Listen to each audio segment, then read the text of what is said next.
Allo,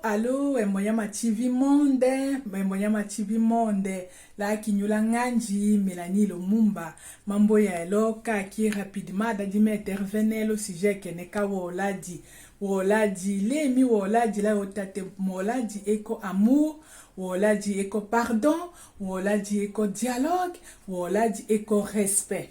Pourquoi je dis pardon? Voilà, dit la famille et sous pardon et l'invitate à huitane makalo a famille. Maintenant que pardon a auto qui était taille yala la woladi.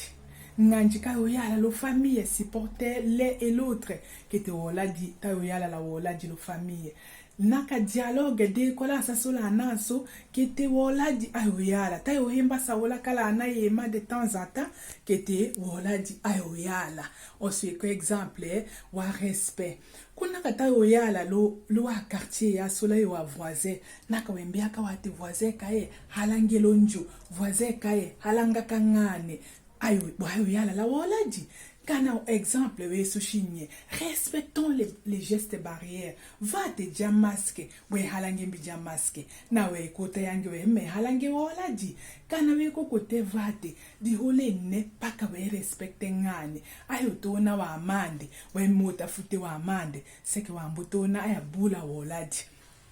kana lele mwasu wembe akawatila yo me 7h du matin ocho o respecte o le mwaele o nyoko wa meye dikambo nyoko ayo kuma o nyoko ye watu limba meye we hoya la problème le olemu wa ole nyo wanja ye olemu we hoya la problème le olemu dikambo wambo respecte wa hoya la toujours la lotoiki et puis la nganyo shosi exemple o mochi wa woladi ele ashi onyato to tataka wambo tata we ko très faible engo katondo kayoko kaloya ele paka ashi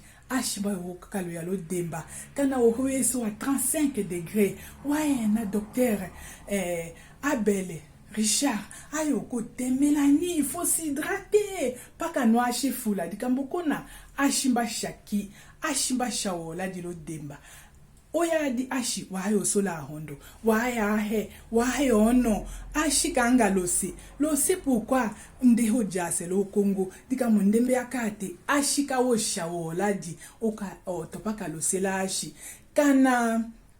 lodu wayo kapaka la ashi kana lodu mbalongola paka ashi kayo dimalo ja oya di chomena ka iwanja sukanga unyasala wa renyo olondo wa shiwe ko toujours le table akaki ya problème oya di wa mbumala oya di ha moteke tangane lo dio engo katondo ka yumuyala la yono ashi dakicha oya di ngande wayoka boma melama ya pio kango to loko shakose doma monyo tete ashi eko exemple mochi wa hola di exemple kina wa hende wa addition unyakata yo laka addition nyumbe yaka onyawa yo addition ekombisha toujours wola di lokumbo addition prenons l'exemple waki docteur Abel Lodinga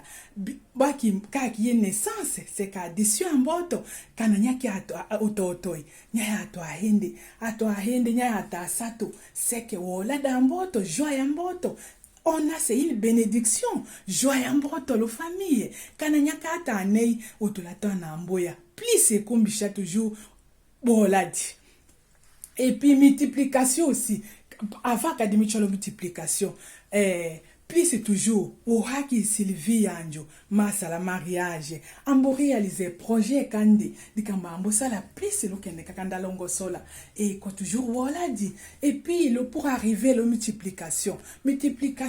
papa Saturne akatenya loa o hakandola kadandetone do toi nyumbe akakombie ya otomba ya loa c'est pour quand temite multiplication et côté là voilà dit dikambo nya ela alowe fula we chola do tu kambo totonja aifula ambo multiplier ça nous amène le dit et puis aussi okokele one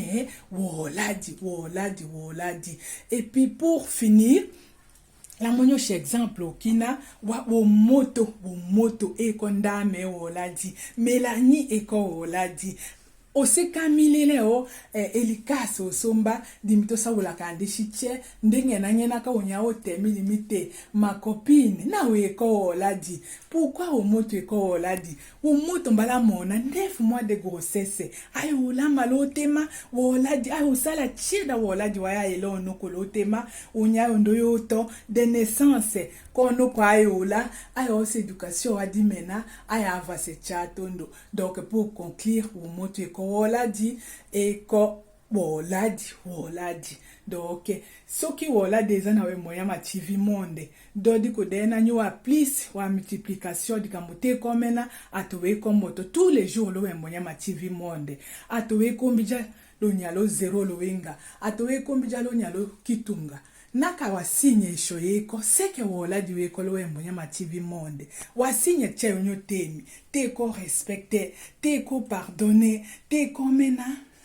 wa plus wa multiplication di kamboda to weko moto tous les jours teko mena to weko mbijalo nyalo zero lo wenga tous les jours, c'est que t'es quoi la woladi. Si Dieu est pour nous, il n'y a personne qui sera contre nous. T'es quoi la woladi. Restons toujours connectés. Là, qui nous l'a Mélanie Lumumba. À bientôt.